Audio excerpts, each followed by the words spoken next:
Time for another installment of This Week in Tyranny, where every time you think the administration can't go lower, Pete Hegseth shows up with a shovel and says, "Hold my war crime." The Washington Post reports that Defense Secretary Hegseth ordered Special Operations Forces on September 2nd to, this is a direct quote, kill everybody on a small boat near Venezuela. The first strike unalived most of the 11 people on board, but 2 men survived, so Hegseth allegedly ordered a second strike to finish the job. Former JAGs, the military's top lawyers, put out a unanimous statement calling the order, quote, war crimes, murder, or both.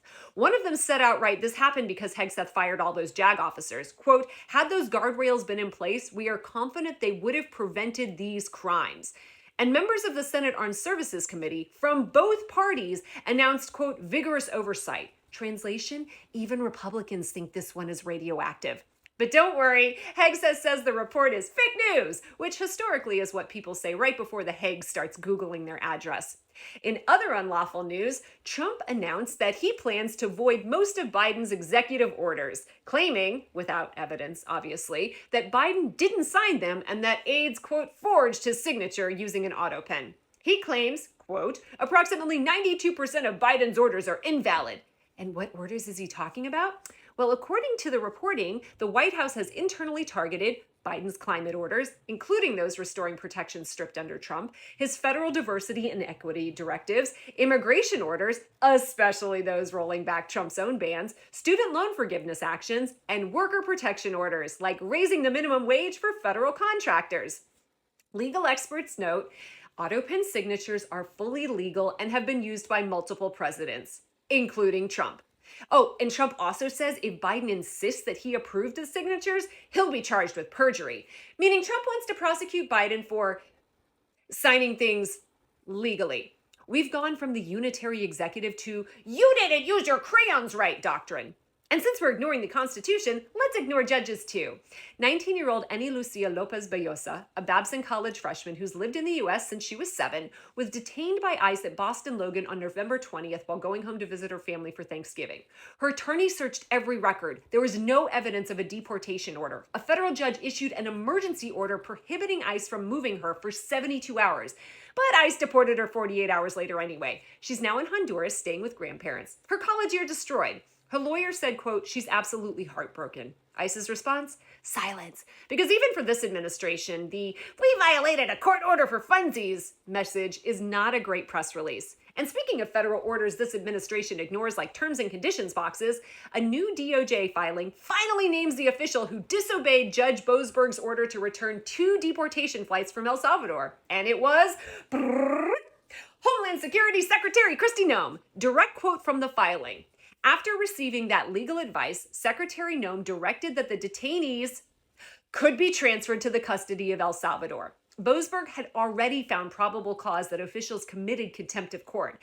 And now we know which official it was.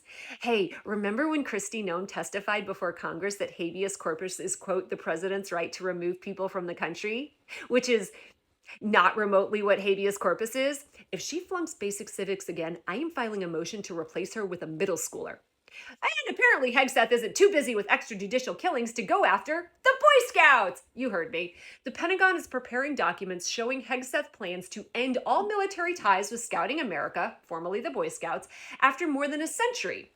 His memo calls the Scouts, quote, genderless, accuses them of fostering gender confusion, and says they no longer cultivate masculine values.